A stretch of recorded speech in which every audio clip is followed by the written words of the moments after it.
าตุดอยน้อยอำเภอดอยหล่อจังหวัดเชียงใหม่ขอเชิญชวนพุทธศาสนิกชนทุกท่าน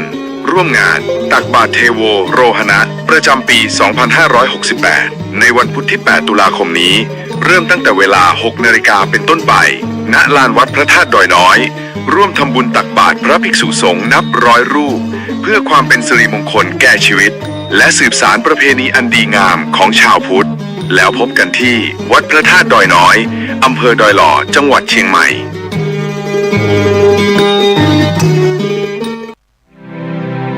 พิธีเทวาภิเษกวันปิยมหาราชรัชกาลที่ 5 วัดดอนจันทร์อำเภอเมืองจังหวัดเชียงใหม่ขอเชิญชวนร่วมพิธีทำบุญตักบาตรสืบชะตา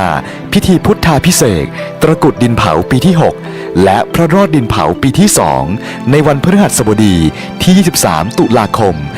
2568 21-22 ตุลาคมวัดเปิดรับบริจาคดอกกุหลาบแดงขาวชมพูจำนวนมาก 22 ตุลาคมนำเอาดอกกุหลาบ